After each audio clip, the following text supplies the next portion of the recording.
Top Arewa TV, tashar al'umma.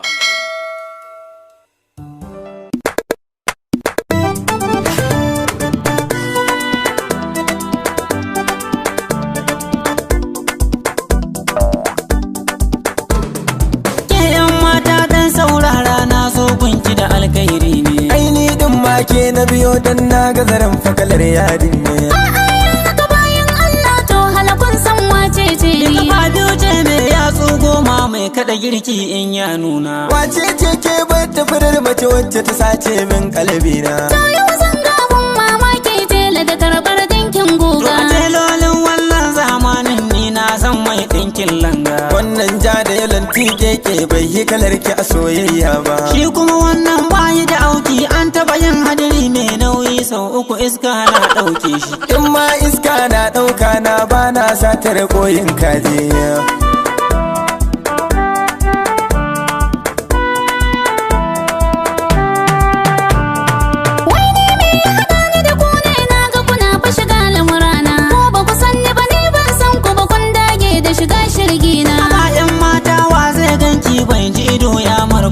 Aitin da na hango takalmin ki na ce na ta ko sa'a babba malama ne matar aure ce gara ku fidda idon ku a kaina da ke matar aure ce ya ci mu ganki da goyon yaro ko ki fito da matashin tun wata kilmani ne zan zama angon kasan al'amarin Allah ne kai ka matsacen lilan banza wannan ba ta son sirara mai kauran ma na san yau kam sai ya kai igiya ramewa na ce muku ne matar aure ce sannan fa soja ne an gona to general ma in na kira shi yana saurin daukan nan bana kaftin alhaji ma ya san ni na taba ba shi aron doki na a'a lalle ko wanya ne to ku biyo ni kawai ba komai gacin mota ta kuraka ni mu koma gefe mu dan tattauna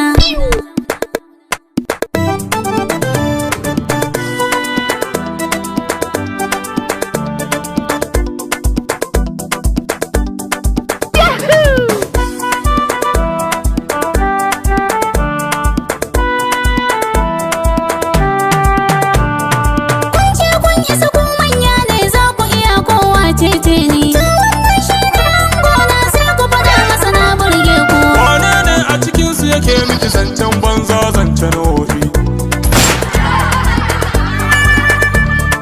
sai da na ce mishi kar da ya fara wai tun bara take burge shi na rantse oga ƙarya ne alƙur'an ka fusa masa goshi shi fa ya ce min ga wata bebi ko ƴar waye sai ya nema to hanan ba nauyin shi ya mata wai ta kira shi da karfe 10 zai kawo mata naman kaza alƙur'an oga in faɗa maka ban san wannan labari ba a'a ne kan babu ruwa na dama ni tafsiri zan je rarrashe shi ya gafarta ma ko kuma in tafi in kyale ka dan na lura a sojojin ma wannan sojan mai abuwa ne oga wannan ba shi da kunya kaga yana kallon matu ina gun aiki na yi kiran wai in zo in ga kalar takunta ni kan zani gida an faɗa masa ka shiga hannun babban yaya fada mota yaran banza ko kuma yanzu in harbe oga kaga yana tura ni ya fara shiga tun da shi ne babba na rantse oga ya fi ni fiskar ce ba ta nunawa ka shigo dan iskan yaro kar ka ware ni kuma a rike ni in ka bari wannan ya dake ka sai an ce hatsarin mota ne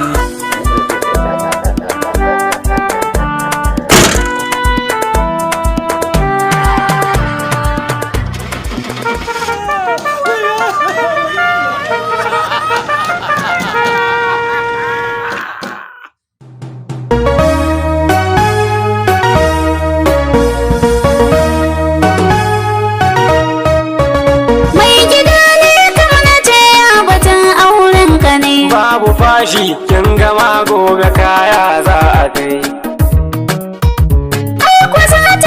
Top Arewa TV, tashar al'umma.